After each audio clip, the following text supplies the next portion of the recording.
right, I figured I would wait. I kind of made a not promise, but I kind of somebody's depending on a video, so I'll stick around to see if at least make the deadline. If they don't show up, chances are they probably won't, and then I'll just go on my way. But if they do show up, we can have a discussion. So how's that? I'll have it open. I can honor my time that I said I would have, and then we'll either have a discussion or we won't. But I'm not going to say too much. I'm driving right now, but it's basically, like I said, I've made my stance before. There's not really much I need to add on my channel anymore, really, because I've said really all I needed to say, to be honest with you. I don't really see any point of beating a dead horse. But let's see. Comments. Yeah. Because what I see now in Christianity is a lot of people just talking every day about the same thing, but they're using it for kind of to pass the time. Not really anything that's spiritual. It's just more of a fleshly pursuit. The fleshly pursuit of happiness, right? That's kind of what I see today in Christianity. I don't really see a lot of spiritual desire, more just speed my flesh, get up, talk, entertain myself, pass the time, get together with the same people, have discussions, do it the same day, repeat, not grow or not learn or anything. Rather than have a spiritual relationship with God, it's more of a what can we speak about in the Bible today? And to me, that's just a massive waste of time. Massive waste of time. So it's 3:00. I'll probably give it about 10 minutes or so, 5 to 10 minutes. And if nobody shows up, nobody shows up. I did say that I would be doing this live stream, and somebody said that they were interested in having a conversation. So I kind of promised to keep that time, but I'm not going to stick around for very long. So we'll see what happens. See what happens. See if they make the time. If not, then we'll do it some other time. But people know my stance now on the Bible. 10 minutes. No worries. Yeah, I mean, I got to head out pretty soon, so maybe we could do it some other time if you're behind schedule or something. I can stick around a little bit, but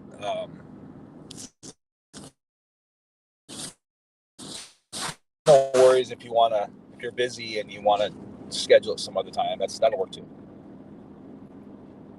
So I just have to. No worries. Yeah, I'll give you some time. No problemo. You got the link down there, so you can click it and pop on when you get a second. So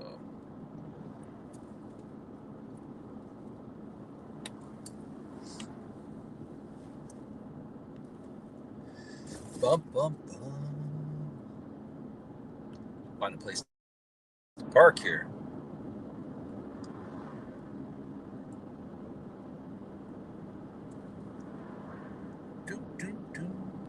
Take 5 minutes if you need extra time, Aaron. I'll just take a little bit of time. If you need that time, take 5 or whatever. Don't get. I'll hang on.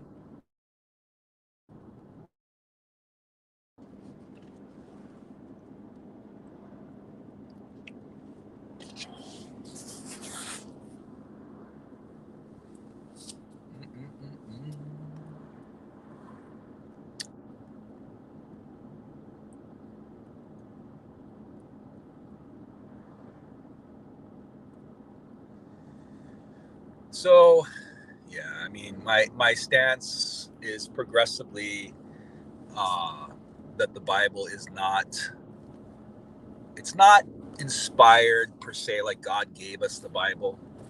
And Christianity itself, I think Judaism and Christianity both are just byproducts of human inventions, cultures. I just don't see any. They're not harmonious. There's major problems in both Judaism and both Christianity. Both of them are a mess. There's no way that God would give us something this confusing to have us fighting 2,000 years later over which belief is the truth.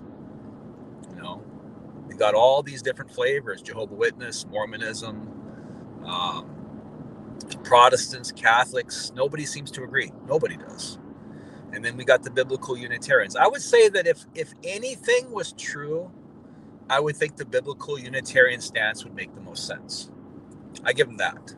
So if I had to believe anything in the Bible, I would take the biblical Unitarian stance because that makes the most sense to me. And it just makes the most biblical sense. The Trinity, no, it's just not taught. So I can say that with certainty now, even though I don't have a dog in the fight anymore, that the biblical Unitarian position definitely makes the most sense. If I had to choose one, that would be it. But there's major problems with that position also because there's no church. So it's just, no matter where you go with the Bible and with Christianity, you have problems. There's no church in the biblical Unitarian perspective. And we're told there is a church. It would be governing us, and the church would not be overcome. So where's the biblical Unitarian church? You don't find it. You find little one-offs of churches that have 10 people and maybe 30 here and there spread out. I can't find a Unitarian church in Anchorage. They're just not here. They don't exist. Okay. So you can try to find one in your location. Good luck. Good luck. And if you do find one, it's probably going to be a Unitarian Universalist church. So the church, lack of a church in the biblical Unitarian side is a major, major problem. Okay, if we had an established church, if the biblical Unitarians had an established church, then maybe they would be able to go on something. They don't. They don't. So one church in your vicinity doesn't count. Okay, so what happened? If Paul was writing to the 7 churches, and we have letters going out to the churches, and these are established during Paul's writings, well, where were the biblical Unitarian churches? What's up, Aaron?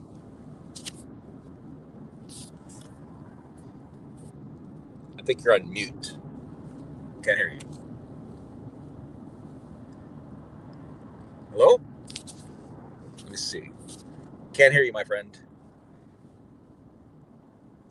Can people hear me?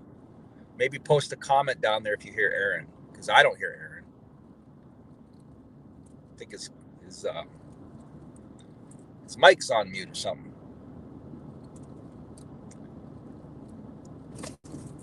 Hold on a second. What's this? Private chat. You can hear me. I can't hear you though. So I can't hear you at all. Let me switch over to my audio in my truck. Hold on. Hopefully that won't be a problem. So let's see here. Okay. So let's see here. If I could switch over to my audio in my truck, and let's see.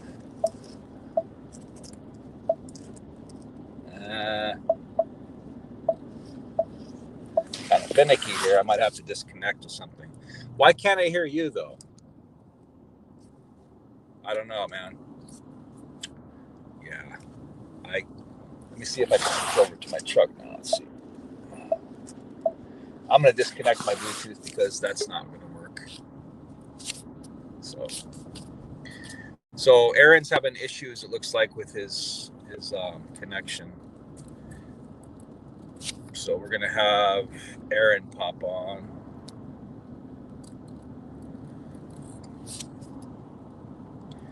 You there, Aaron?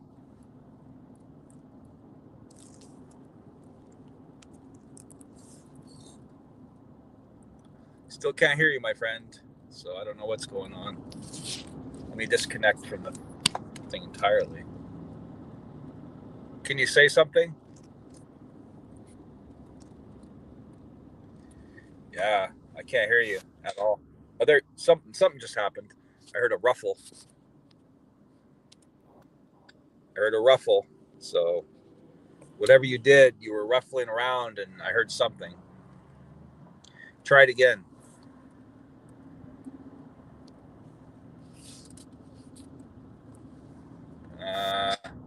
Something opened up.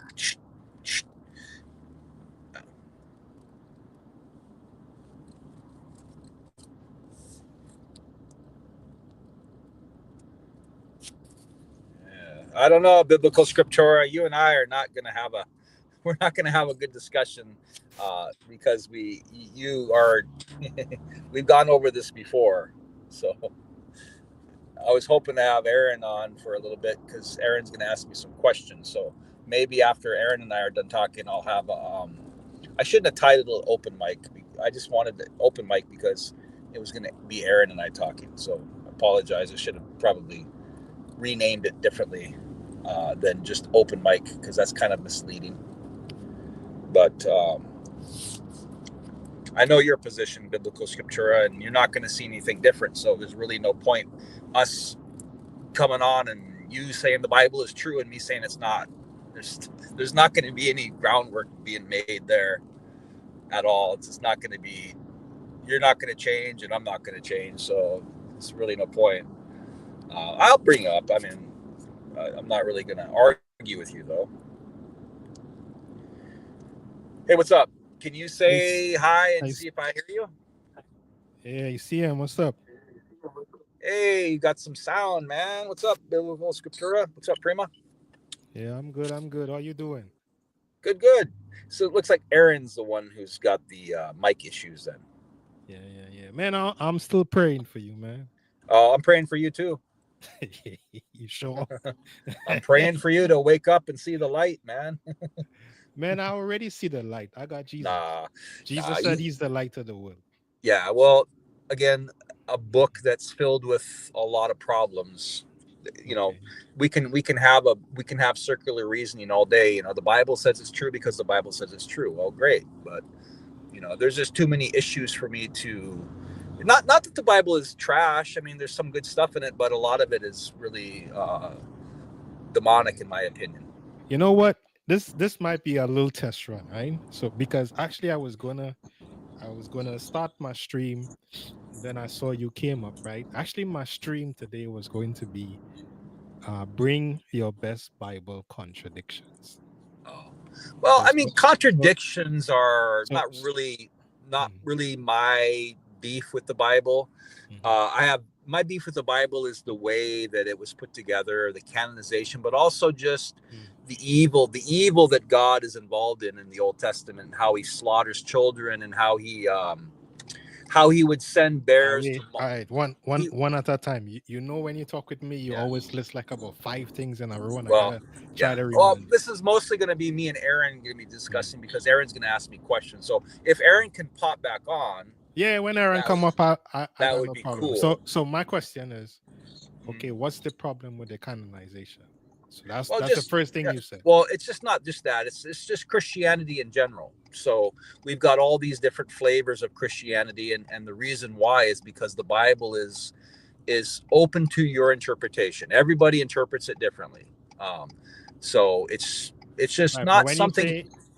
say canonization, I thought you were Well, the talking about canonization, of course, that's the another element of it. compilement the That's another compilement of the element of books. it between the Catholics. The Catholics are the ones officially that really started the church. Okay, they are the ones who. No, Jesus Christ started the No, church. The well, Catholics. okay, well, yeah, but uh, technically, if you go they through history, claim they got a hold on. false If you go claim. through Yeah. history, the Catholics are pretty much the ones who Mm, established the church. Okay, then they split, and the Great mm, Schism in about 1052 or 1053 from the Eastern mm, Orthodox split off from Catholicism. So if you mm. go back through history, the Catholics are really the ones who had the legitimate church Right. established early. But here's my question, right?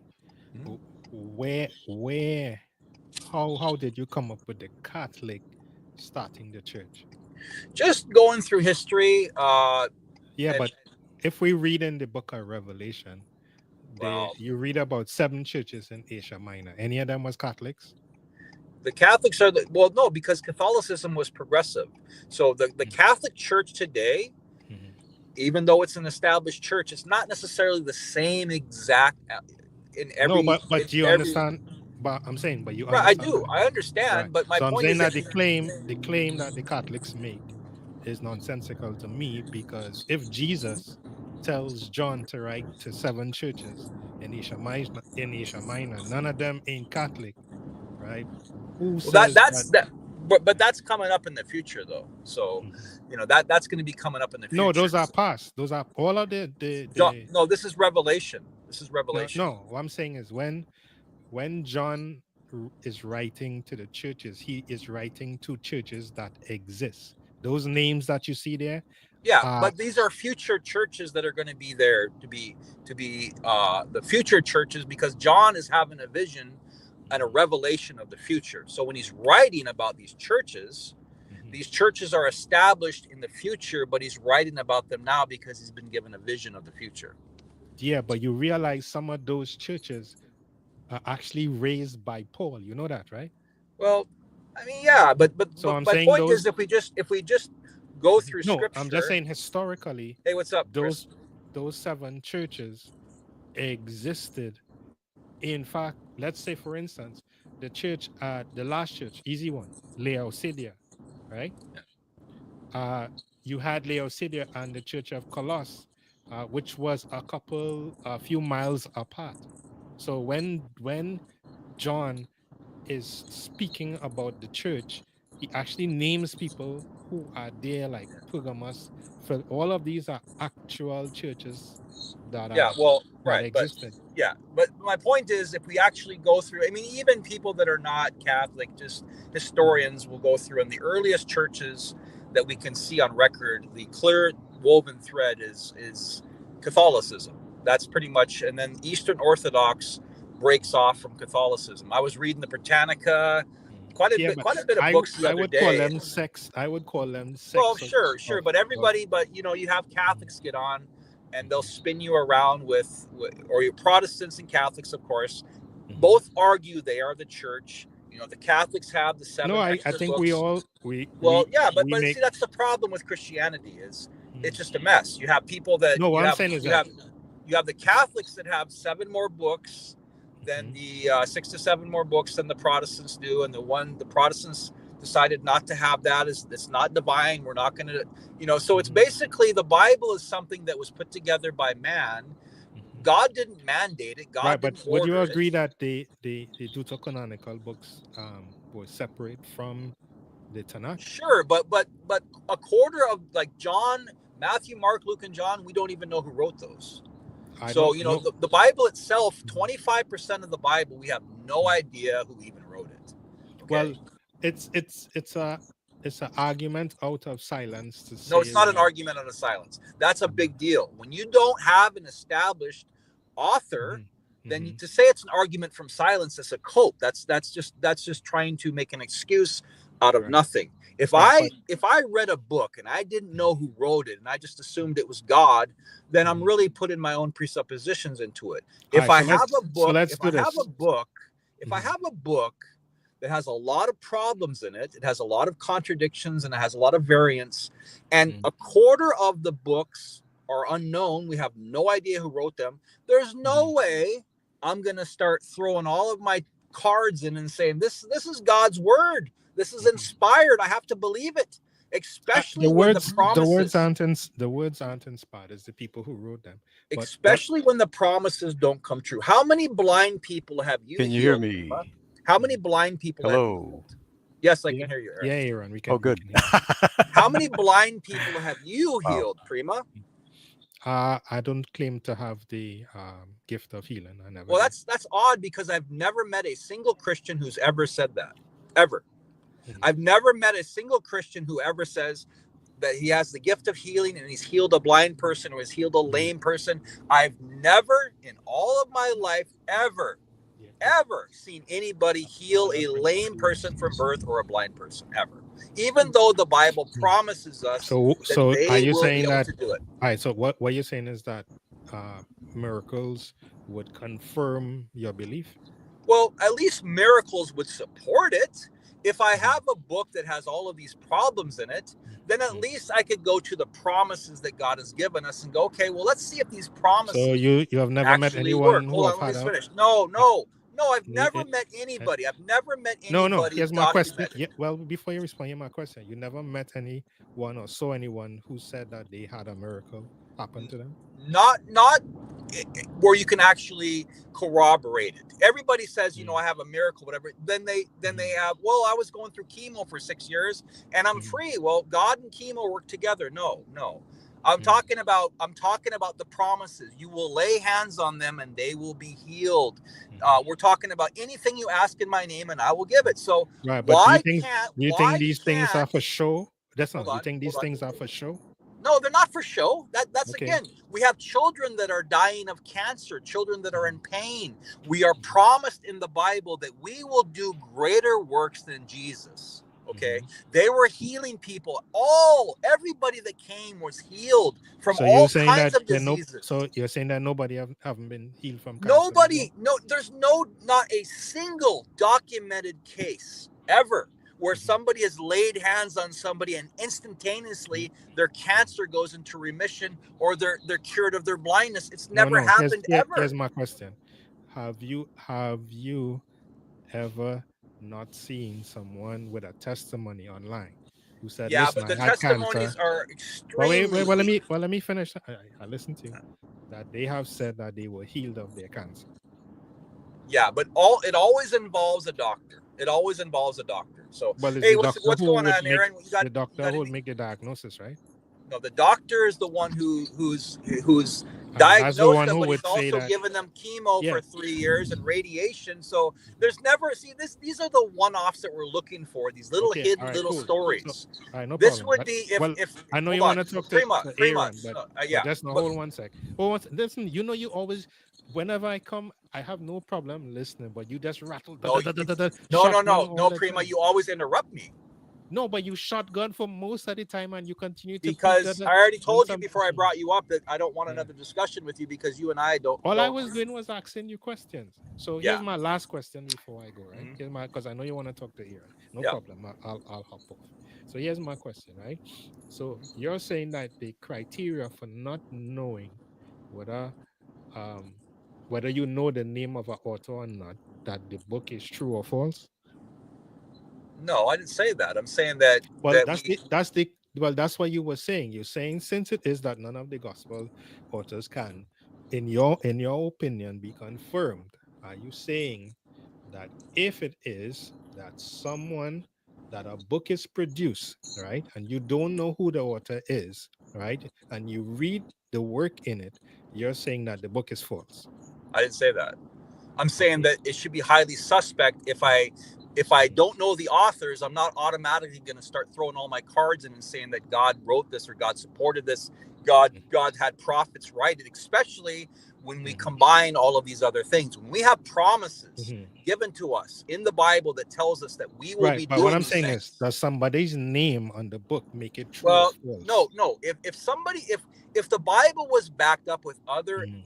other information or Okay, so if other it's not the name, circumstances, okay, so then if it's not the name, then what would make the book true or false? I just answered you. I just told you that you could Okay. actually have verifiable things. If something is Mhm. promised in a book and Mhm. these promises do not work, then you toss the book Mhm. out because it's not valid. There's just Okay. no way that So it could be divine.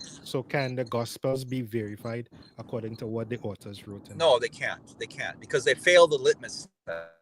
How did they feel? Give me one example and then So I'll hop anyway, off. yeah, because they again the go ask go get a Facebook group, Prima, get Mhm. one Mhm. together and go get a bunch of I people, mean, you 30 or said there's 40 a bunch. Christians, Just give me 30 or one. 40 Christians to go together and go to the cancer ward down at No, the local give me one okay, now example see team. see you Come on. know that you can't do it. See, that's the thing that No, bothers me you with listen, this is what you Christianity do. is they're You always deflect and making run anytime okay, you all right, realize we're gonna that your logic don't let make me sense, right? engage with Aaron here for a second. Yeah. No, but give me one. Give me one No, example. show me a single person being healed on the spot, You can cancer or Google that. whatever. You You can can't ever Google do it. that on YouTube. I'm See, sure so that you're the making old excuses testimonies now are still because there. you know it.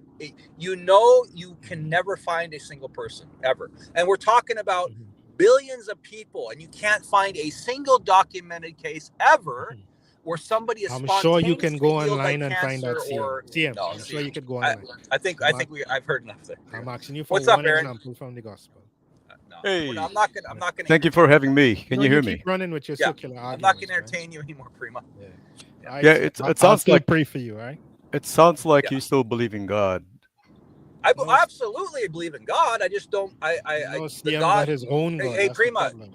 Aaron and What I are about discussing things. yeah? What So, about life after death? What is your belief now? What happens um, when we die? I don't know. I'm not really sure on that. I mean, I would think that there would be a life. There would be some life after death. Ask him Okay. if he Um, has salvation. Ask him. Is there a yeah. second coming of Christ here on earth? Well, that's what the Bible says. So I don't know. I mean, to me, the Bible doesn't really.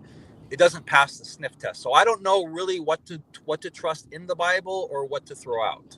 Ask him if he You has know, But do you salvation or not. believe Jesus existed? Start with that. do I believe Jesus existed? That's a good question. I have no real reason to doubt Jesus. I'm not like I don't see any problem with his teachings, whether he existed or not. I think that following his teachings would be something that would be beneficial. I wouldn't recommend anybody reject his teachings because I think they're great teachings. So where do you see yourself going in terms of in the next year, maybe 5 years from now? What are your plans?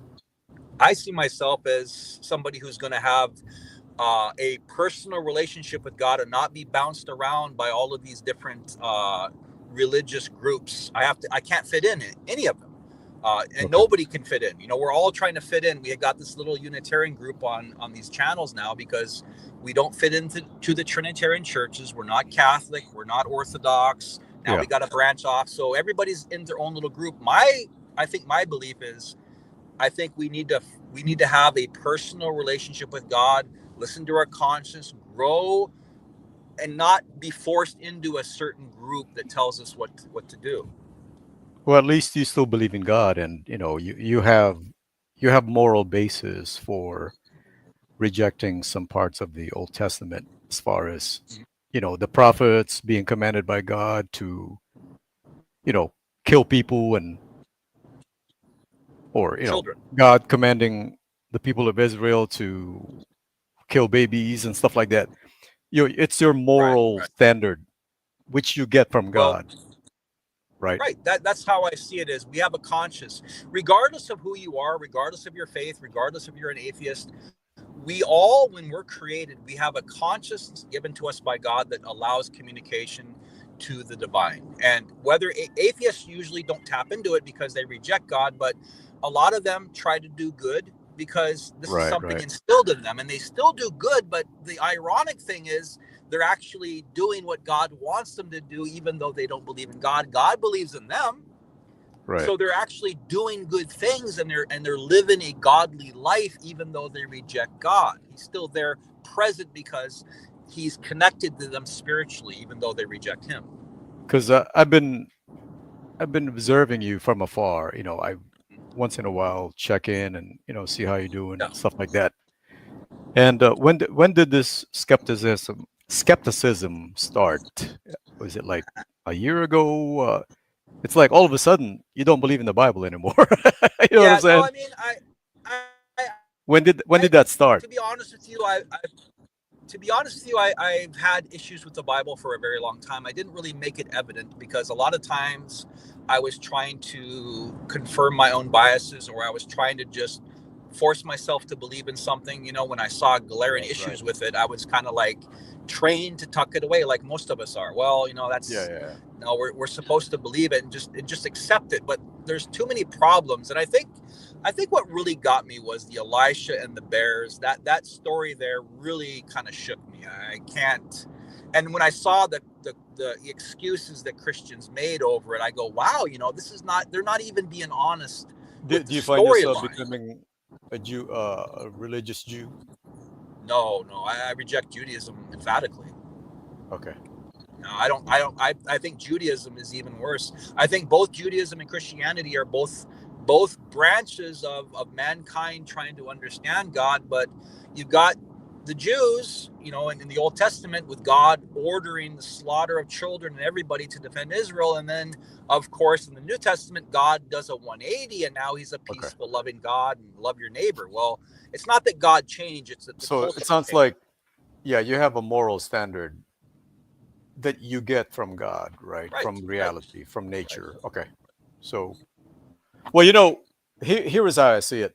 As far as my beliefs, Mm, I don't even believe that the Bible is without errors. I believe it has errors. right. I'm not a what they call an inerrantist. I don't believe in biblical inerrancy. The Bible has no errors. Right. Uh, it could not have made errors. No, there are some errors in the Bible, That's fair. That's fair. I agree. but I would not say it's hopelessly full of errors. I would not say that. I mean, you can make some good arguments, I believe, Mm, like the gospel of the four gospels.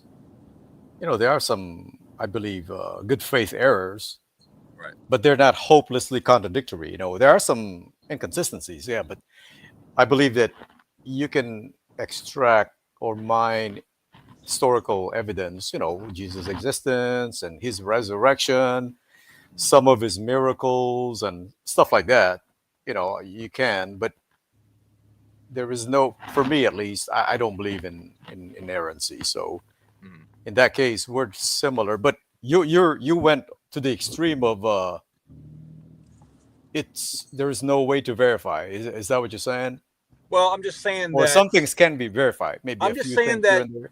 I'm just saying that I got tired of defending problem after problem with the Bible. Okay, I Oh got I yeah, got I, I got I gave that tired. up a long time ago, man. Yeah, I got tired of defending the fact that 25% of it is unknown. We don't know who wrote it. Okay, that to Right. me is a big problem because I really believe that God, God, I don't see how God could judge us because we have some hesitations about following something. We're always told, like, when my conscience, which is given to us by God, bothers me when I read God ordering little children to be slaughtered, to be cut from their mother's wombs, and just Right. and Right. just to me, I would never do something like that. So Yeah. whenever I Yeah. read something like that, my conscience would bother me, and a little voice would say, I would never do something like that. Do you think I would kill Yeah. Yeah. babies? I'm serious. I would have like a, not a voice, but I would have something bothering me. Every time I read something like that, it really started bothering me because here he is, God, who's supposed to be a loving father, a long suffering, and here he is slaughtering children. Okay. And so, and when I heard the excuses Christians would make, Yeah. it I was, don't. Yeah, I don't make any excuses about that, man. yeah. And so, and then especially the Elijah, when the prophet gets offended because he's bald and the kids are making fun of Yeah. him, Yeah. Yeah. There's God no way to sends defend theirs that, to dude. shred and rip them apart. But I had somebody on the other day that said, well, how do you know he didn't take away all the pain? See, Right. you Right. don't Yeah. know I that. I listened to that part right there. Yeah. Yeah. And then I'm like, why can't people just take what the Bible says and be honest with it? And people will manipulate what the Hebrew word means for child. The word there literally means a small boy, a little child, not a teenager. Yep. So people will add that because why? Because these verses bother us like they should, but instead of letting them bother us and question them, we push them away. We make excuses because we want to believe in something so bad, we just will push this out of our minds. And I Yeah, started that's not, because if you're someone who believes in biblical inerrancy, that the mm, Bible has no errors, then you're gonna try to find a way to explain it right, away. right. But I don't even. Yeah, I gave that up, man. The Well, stuff that I cannot explain in the Bible. are you okay? Or do you believe that God slaughtered babies? Um, no, Okay, I so you, believe that's the interpretation of. It's kind of hard to explain. mm, Uh, that's not God. That's just the understanding of the people of Israel. but see, that's my Roughly, okay. Yeah, see that's the kind of point, and I agree with you, but that's kind of point that I'm making is my point is, in my belief, I think the Bible is mankind trying to understand God, and the Israelites, even though God might have been working through Israel Yes. like he works in a lot of other cultures, they wrote it with their own understanding through Yeah. their culture. So Right. Right. they believe God would be the one rising up and defending Israel against the Egyptians and all of these others, and they would be slaughtering That's everybody. really the writers looking Yeah, back exactly. and injecting God in there too, to Right. So try they to throw God. establish their nation as God's people. Right. So they throw God in there because they believe that God would be on their Right. side. Because back then, remember, God is a man of war. Back then, God, Yeah. they were surrounded by all these other armies. So of course, when they write these stories, they're going to write them with a lot of bloodshed because they were in a lot of battles. Yes. But so when I read the Bible, I have no problem with understanding when I read it is, okay, it's mankind is writing this book through their own lens, and of course, Yeah, I see it that way too, man. yeah, Believe it or I'm not. sure, I mean, that's you and I pretty much are alike in there. yeah, so that's great. See, and so when I see God ordering these children to be slaughtered, I don't believe that God did that. I believe that mankind thinks that God has Yep. given them permission to do I it. agree. I And agree. so, yeah, so I think, the Bible itself, I think, is probably mankind's best attempt at trying to understand God, but there's a reason why God doesn't work like he does in the New Yeah. Testament, because a lot of this is mankind's hopes and their dreams, and Right. people would be healed, but when you actually put these to the test, they don't Now, work. when it comes to miracles, that's where I divert from you because I've seen some things happen myself. I don't deny miracles. Okay. I don't deny miracles. I do deny the miracles as the Bible states. Okay.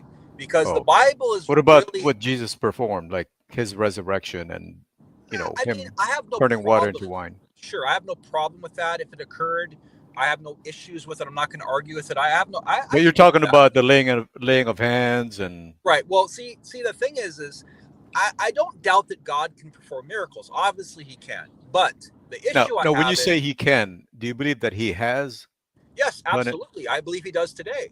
But they are Okay, not the way the Bible tells you they occur. See, that's got the you, difference. got you, got So you, got you, when we're got you. told that we have when anything you ask in my name and I will do it, they laid the hands, and you can do the Hey, it same. doesn't always work. Sometimes it Right. does. Well, Sometimes it great. doesn't. Well, Usually Aaron, it doesn't. well, to be honest with you, Aaron, Yeah. we are told that if we're filled with the Holy Spirit, we should be able to do greater works than Jesus. Hey, okay, maybe we don't, Aaron. Maybe you and I don't have the Right. gift of the Holy Spirit and healing, but somebody out there does. And you will never find anybody out there where will witness somebody go into a hospital, somebody go into a No, child that's no, no, you won't. Yeah. verifiable, and you will never say, hey, this man laid his hands on that child, and that child has had leukemia for 3 years and went into spontaneous remission, or that person has been blind from birth or lame, and he Well, was I touched. have you heard of Craig Keener? Craig Keener. Well, no, I haven't. Okay, so he wrote a two-volume book. He did some research, Mm, and it's called Miracles. mm. Now, I don't know if you're interested in Well, looking I into mean, I that. might, but see, the thing about it is Aaron, is if this was Now, valid, I'm not this, saying that there's all kinds of ways that I believe God performed miracles. It's sure, not sure, just through laying of hands, not just but prayer, but different other ways. right, but if these miracles, see, that's the thing is, I agree with you, but the Bible, the way the miracles are portrayed in the Bible and the promises outlined in the Bible do not work, because we would have massive, because we see in Acts where I see what you're saying. The, they the, were the healed. language says, Right, whenever you put your hand, they will be right, healed. Well, right. it doesn't happen. Well, no, that's the thing is, Sometimes it they, they does, but they were usually it telling you doesn't, they were right? telling you in Acts that everybody coming to them was healed. Everybody, okay? He healed everybody, the Well, maybe lame, the everybody's sick, the not blind, it doesn't work. everybody that came to the apostles and Jesus were healed. And Christ says, greater works you will do I see what after you're I saying. leave. Yeah. So if we're promised these things and we see dozens and dozens and multitudes of people blind and lame from birth being miraculously healed, then Yeah. we should expect we would see 5 or 6 people from a Christian church going to these hospitals and healing these people on the spot like they did in the New Testament. And yes, then I would be a fervent believer in the Bible, because the claims that are stated would actually be supported. But I get what you're saying. but Yep. when they're not supported, Aaron, when they're not supported, and then you have the issues with how the Bible was canonized and all these other issues, I just can't take the Bible for what it says as far as being the Word of God. I just can't. But also the Bible, I mean, isn't a unified, doesn't have a unified voice. It doesn't have a unified voice. No, I'm asking, I don't think it does. You know, No, I agree, in because some things it does. You know, it seems to point to Jesus, but in some other areas, it's not. yeah, It doesn't have any unity. You know what I'm saying? yeah, So yeah, that's the reason why I don't believe in biblical inerrancy. yeah. You know. To me, like I said, I think the Bible is I think the Bible has a lot of spiritual, it has a lot of great teachings in it, but these Yeah. are not, these are universal. Okay. Like in other faiths tell you to love your neighbor, don't commit adultery, don't murder, don't lie, don't Yeah. cheat, don't Those steal. are. You These don't are even have things, to read the Bible to know that. right? These are things that that atheists often hold. And I know an atheist personally that was Right. diagnosed with cancer. Okay. He was Yeah. diagnosed with cancer, and he said, I'm not going to let this cancer beat me. And guess what, Aaron? He is cancer free. Okay. Oh He wow. never prayed to God. He never asked God for help. But But he got better. in my opinion, he had the faith, because he's still a good person. He tries to be the best person he can, and even though he doesn't believe in God, I think God believes in him. Okay, and so he's sticking. So He had the faith, and he said, I'm going to heal, I'm going to be healed, and he is healed. Okay, why that's can't a miracle. you continue to call yourself a Christian, or do you I still don't call consider? myself a Christian. When did that happen? uh Probably a couple of months ago, because I mean, first of all, Christian was a term that was given to the Christians out of kind of like they It's were like a mocking. derogatory Well, term, right? they were mocking them, because Jesus and the apostles were considered to be kind of freaks. So when they called them Christians, they were basically mocking them because they were Right. Well, followers of you're a Jesus. follower of Christ. This guy calls himself Messiah. You know. Right. And they were called followers of the way, but they never ran around saying we are Christian. They said, Right. I see. should you suppose that I would call But then myself a again, how do Christian? you know? I mean, you look at that story as historically verifiable, right? Do you believe that that it happened that way, or That's the thing, is really, to me, because that's in the Book of Acts? yeah, to me, I think, when I have a book that has all these problems, I don't really spend a lot of time thinking whether or not they actually occurred. I have no issues with them. I'm not going to argue because I don't know. Some So some if things I make sense, you know, that they yeah, would have if I happened. don't They know, must have happened, if I right? don't know that these things happened or didn't happen, I'm not going to start arguing against them, because I see. that's biased. I don't know. They could have happened. They But you might don't have follow. happened. You don't consider yourself as follower of Christ. I mean, you don't. He's I not think your Lord Christ. anymore, or what? I think Christ. Well, I think Jesus. Christ. I think Christ is the perfect example. If it's legitimate, there's no problem with. I mean, I don't see any reason why we wouldn't follow somebody as far as a teacher, whether or not he existed as a real person or not. It's the teachings that are found in the Bible with that person that we can follow, and irregardless of whether or not he's actually a person, we go by the teachings itself. I think so. I wouldn't have any issue with sticking by what he teaches. Okay. Yeah, and I think, in my soul, in my spirit, I really believe Jesus was a real person. I believe that he had he was he had a connection with God that nobody else really had. Whether or not that's my own,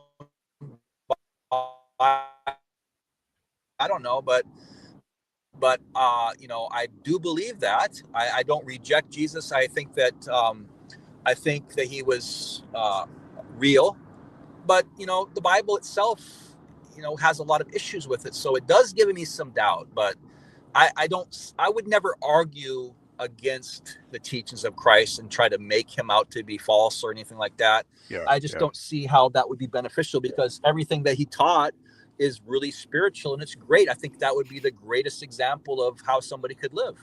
yeah. In my case, Gabe, I look at the four gospels are as historically Mhm. reliable, and then I look at the letters of Paul. Yeah.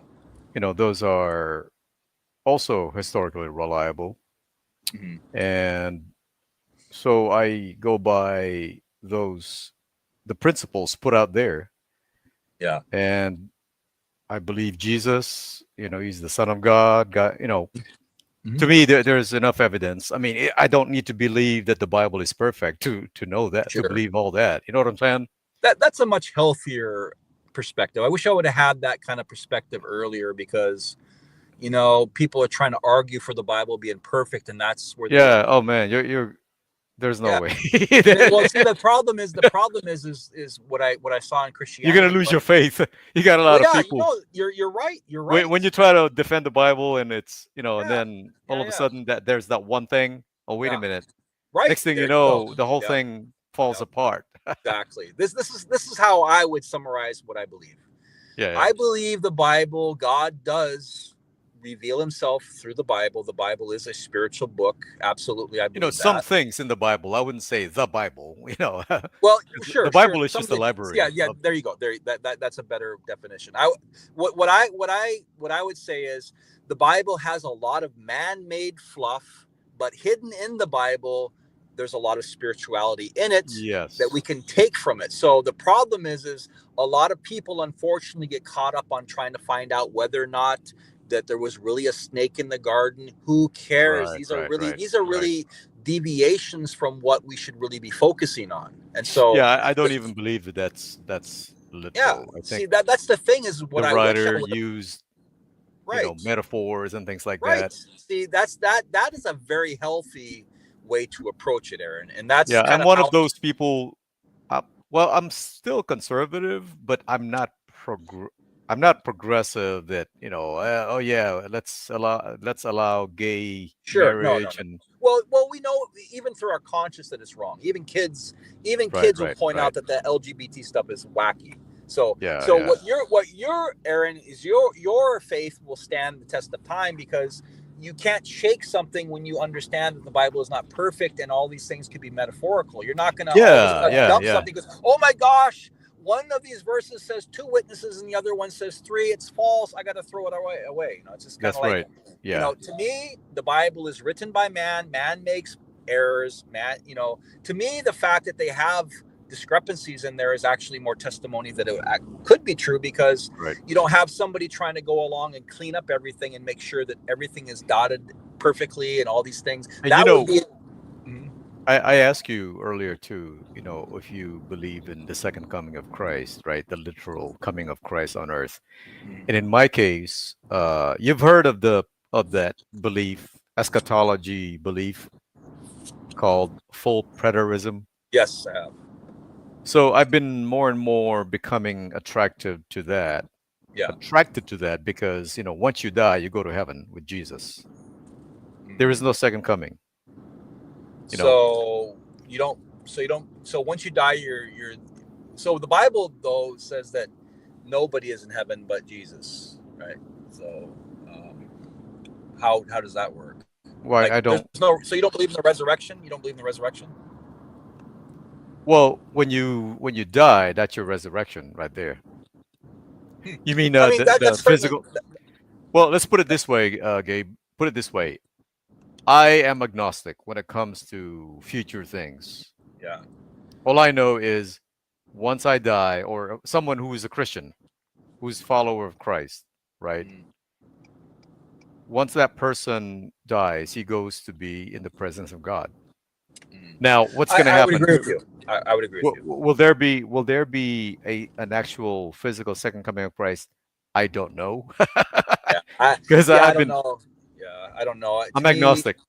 yeah. Well, I think you make a lot more sense than you make a lot more sense than most people. I think most Christians are so dogmatic; they're not willing to even concede on certain things, you know. Yeah, and And the reason I that's the thing.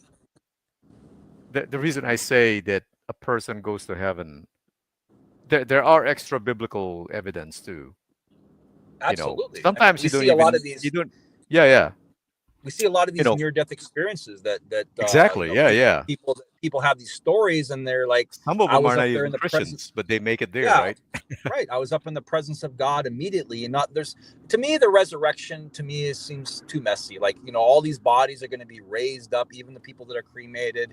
I think that your body, your soul goes back, like you said, it goes in the presence of God when you die.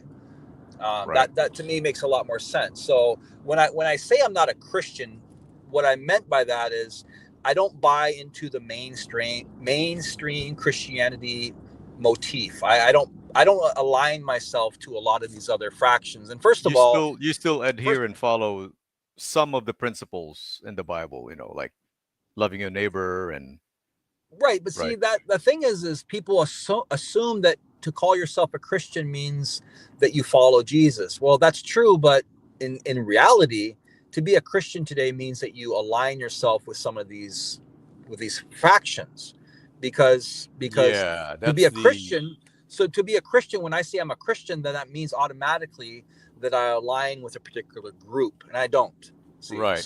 so I would just say that I'm religious. I do believe parts of the Bible are legit. I believe there's a lot of spirituality in the Bible. Unfortunately, mankind has, because a lot of us are very fleshly, we're not spiritual, and the Bible can be Have you very. heard of the term progressive Christian? I heard the term, but I But don't. they're more of the LGBTQ type, Oh yeah, kind of yeah. like Unitarian. Yeah, yeah. See, to me, I think what's dangerous about the Bible is it's Right. filled with a lot of stories that can really turn you off and make you become atheist because you see God slaughtering children. That doesn't sit well with people, so they kind of, and it's very confusing. It's very interpretable. So people, you got six people and you got eight different interpretations. The sad and what people should be told is, hey, don't worry about a lot of this stuff in the Bible because you're never really gonna probably understand it anyway. But what you can focus on is these spiritual diamonds that are hidden in all that coal. Right, You can right. focus on love your Well, neighbor as you love yourself, turn the other cheek. All of these peaceful, loving guidance things that are spiritual that can get you close to God. well, But as you may unfortunately, you know, have this Bible that's so ginormous. yeah, as you may know, I'm still on the fence whether to. Can you hear me? Hello? Yeah, I can hear you. Okay. Yeah. So as you Yep. may know, I'm still on the fence as to whether to remain a biblical Unitarian or become an Arian. So I'm That's another. still That's another conversation that would be great to have. Actually, right. I think it's pretty clear that there's no pre-existence. I mean, I really do. I mean, I don't really have a dog in the fight anymore, but I really think Right, that right, right, right. if I had to Uh, believe anything, if I had to believe anything, then You it would be a biblical absolutely. Unitarian, right? Absolutely. There's just no Yeah, yeah. question about it because the pre-existence, sure, we can take certain passages and make them support pre-existence. What I would recommend and what eliminates any idea of a pre-existence in my mind is we're not arguing whether Satan pre-existed, are we? No. Okay. See, we're not arguing whether Michael or Gabriel pre-existed, are we? Mm-mm. No, because why? Because we can go to Daniel and we can see Michael actually wrestling with So in Satan other over the words, body of they're Moses. shown in the Old Testament, unlike Jesus, right? It's Well, not clear. sure. Even though there's only a handful of times that Michael and Gabriel are mentioned in the Bible at all, we actually see them doing something. Okay, they're Right. In physically the Old doing Testament. something. Yeah, yeah. In the Old Testament, we see Whereas Jesus, if he was doing well, something we can't see, or at we're least talking about it's not Jesus clear. Christ.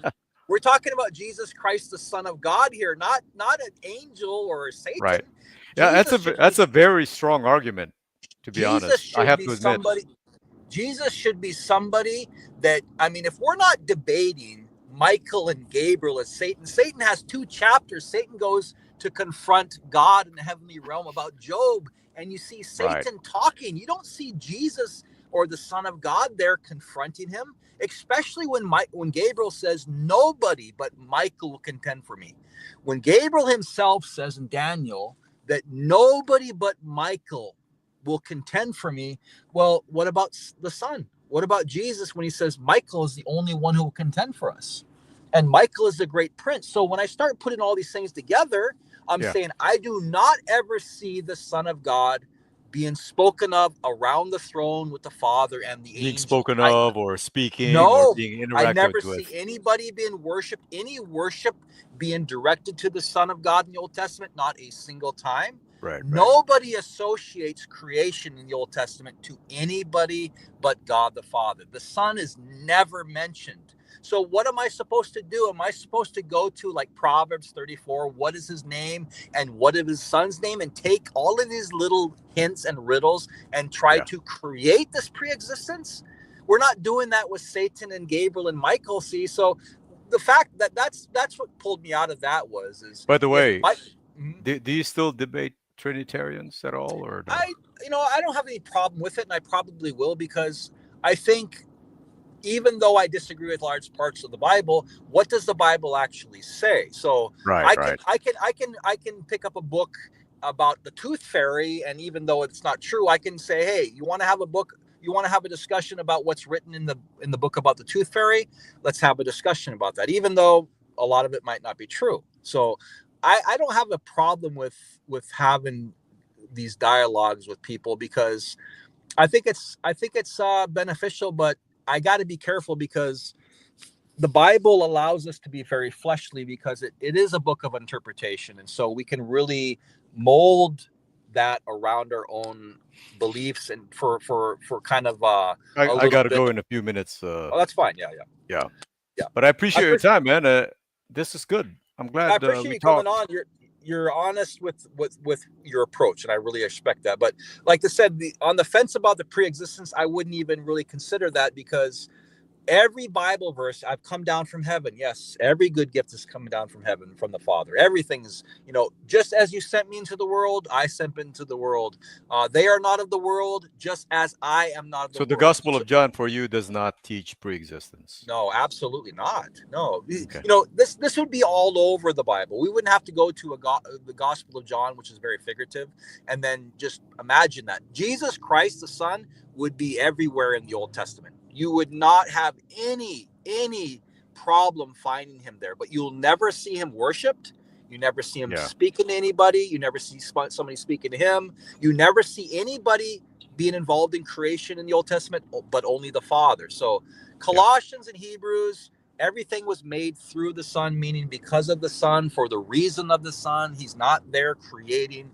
It's just very simple once you get that. But the pre-existence, I could never, ever buy into that. No. Yeah. All right, man. Well, thank you for your time there, Gabe. Hey, you too, man. Thank you, Aaron, and hopefully see you around sometime. All right. Bye. All right. Peace. Yeah. So that I really like Aaron, because he's a straight shooter. He's not gonna defend something to defend something, because he wants to confirm his own bias. And you can see how he's on the fence about the pre-existence. He wants truth, right? And he listens. He'll say, that's actually a good argument. So, there's a lot of people out there that just don't want to have a discussion, or they don't want to. Me, hey, you can see how I've changed, okay? That's because I care about truth. I'll change my position in a heartbeat if I am wrong. So if somebody can prove me wrong, I would become a Christian or whatever, and I would be sold on the Bible. But people have to make a good case for it. And what I've seen is the opposite. I've seen Christians make excuses. I've seen them go out of their way to say, well, these kids weren't really kids. They were teenagers. Or maybe God took away all their pain. See, that's not being honest. See, so if I'm going to learn from somebody, I got to have the same type of grace on their side as I'm giving them. They have to be able to be somebody who can be wrong, because otherwise I'm listening to somebody who's trying to confirm their own bias, and you can't learn from that. Prima, I love Prima, but Prima's somebody who wants to be right. He wants to prove the Bible. So when you're in that position, there's really no point in discussing things, because if you're trying to prove your case, then you're not going to see anything else. And so you're going to see things like, oh, well, God took away the pain of these children. They never experienced pain.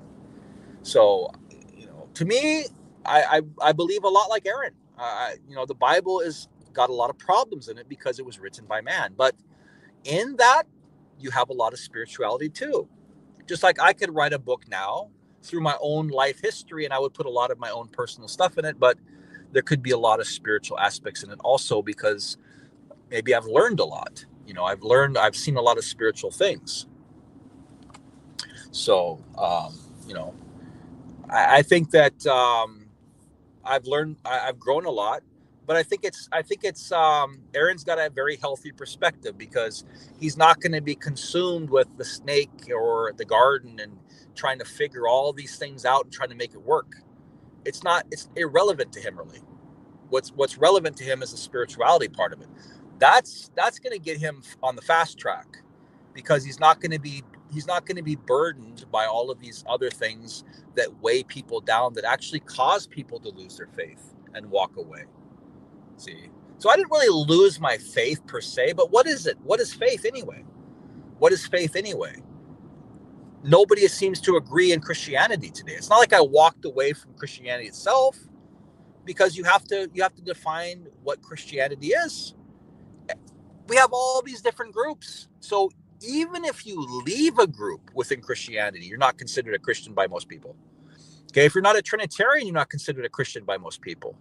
So what difference does it make for me to walk out and drop out Christianity totally at all? It's not changing anything in other people's minds, because they don't consider me a Christian anyway. So, just not being a Trinitarian, you're not considered a Christian. So do I consider myself a Christian? No, I don't.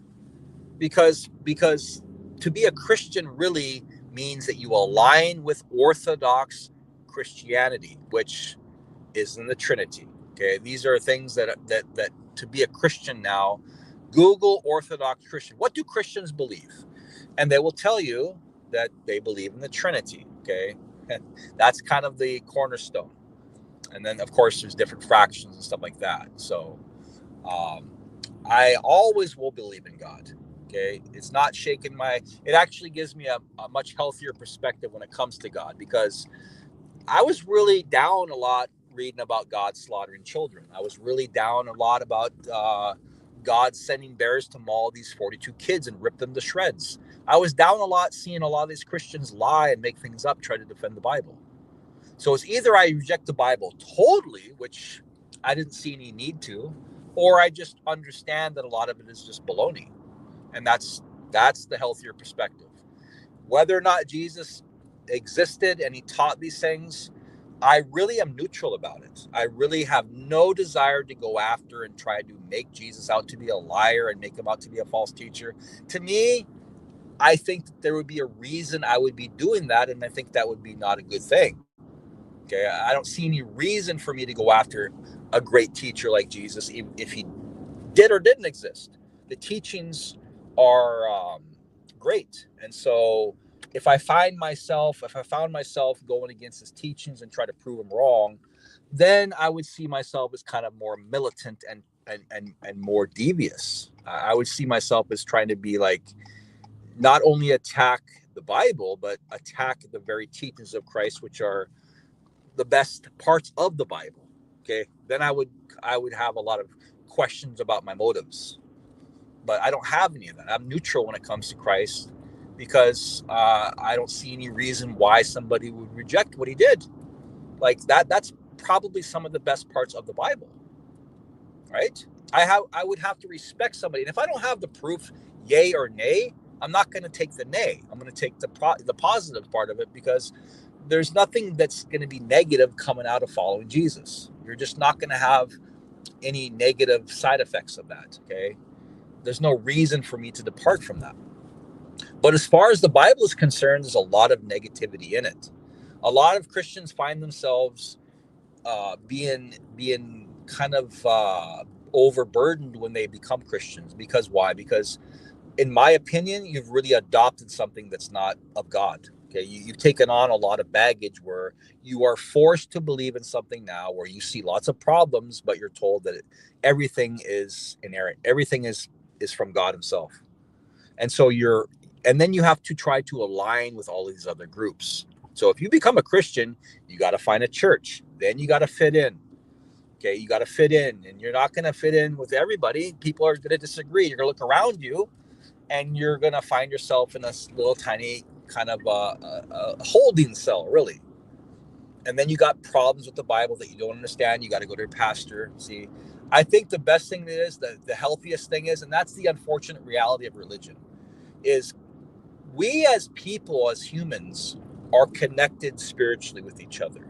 Okay, God gave us free will. If I go out and murder somebody, I'm really hurting humanity. I'm hurting myself.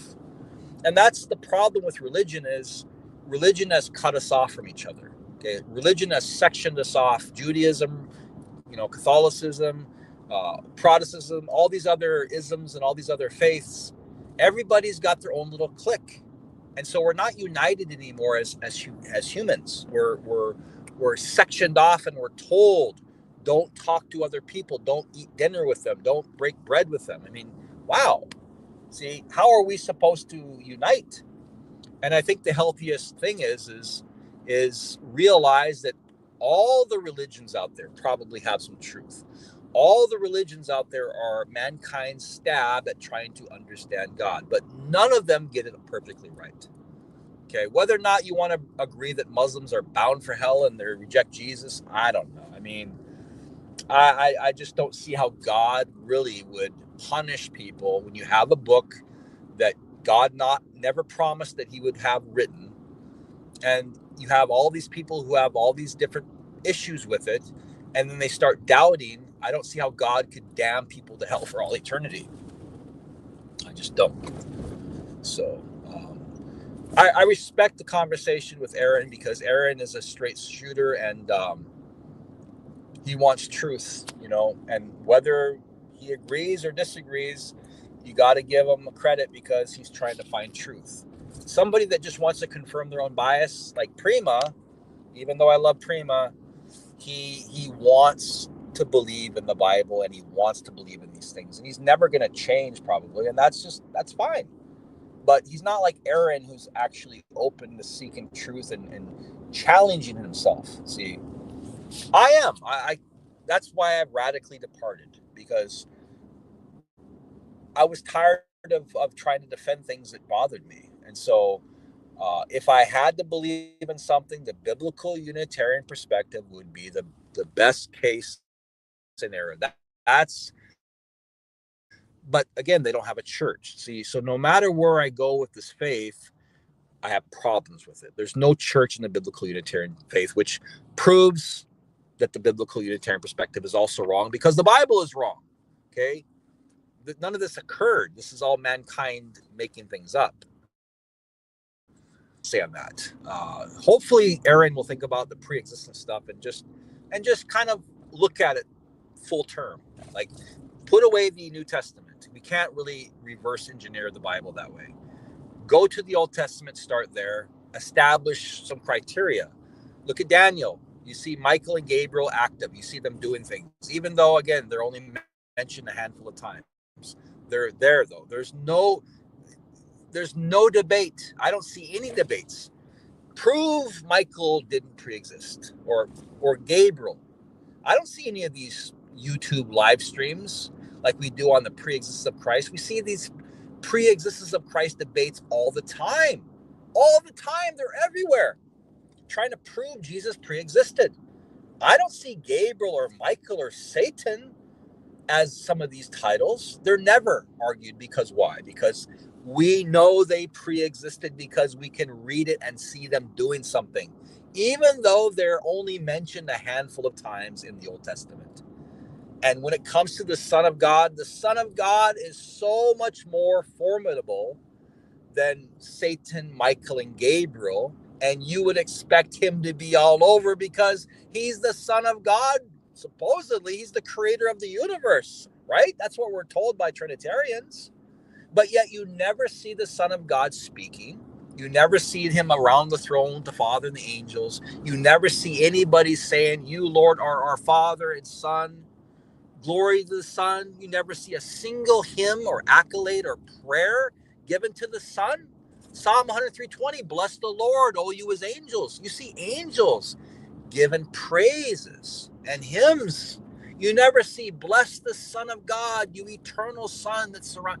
Never a single time. Okay? So no prayers offered to the Son. You're never shown the Son of God being involved in creation. And Aaron was talking about being an Aryan. Well, look at Adam and Eve. Were shown they were created. We're shown that how Eve and Adam were created.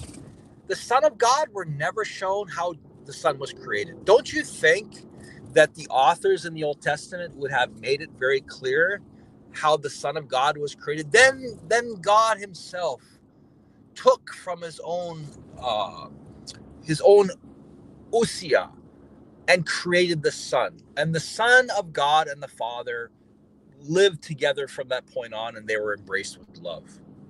See, you would have a creation process, but to go to Proverbs, he formed you in the beginning, and this is Lady Wisdom. To go to something like that, to try to wrangle a creation of Jesus in the Old Testament, there's no way I could buy into that. Okay, because we're talking about a lady now. This is really getting into, and then we have just hints and riddles, and then after that, there's nothing. There's no prayers. There's no hymns. There's no nothing. He's absent. The Son of God is back there, invisible, basically, doing nothing. Okay. So if we just think about things like that, then these other verses that are kind of difficult in the New Testament are easy. Okay. He is considered to be of heaven because to a Jew, everything that comes down from on earth is from heaven. It's of heaven. All good gifts come down from heaven from the Father. He is from heaven, whether you're from heaven or from men. So you're either of heaven, meaning that God is the one who commissioned you, or you're of below. You're from below. You're from Satan. See? So you have two fathers, Father Satan, Father God. And that's why John in John 1:6 is called, he was sent from God, para. Sent from the very presence of God. There was a man sent from the presence of God. In the Greek, his name was John. Okay, so John was sent from the very presence of God, meaning that God commissioned him. Jesus was from heaven. He came down from heaven because the Holy Spirit, which is of heaven from God's eternal throne, came down from heaven and overshadowed Mary. So technically Jesus is of heaven because his origins are of heaven. He was born from the Spirit, which is of heaven. Okay, he didn't start life on earth kind of like Adam. Adam was made from the dust, but his spirit was from heaven that overshadowed Mary. So it didn't change the fact that Jesus was a man like Adam was. It's just that Christ's origins, you could say, were birthed from the Spirit rather than from the dust. Like,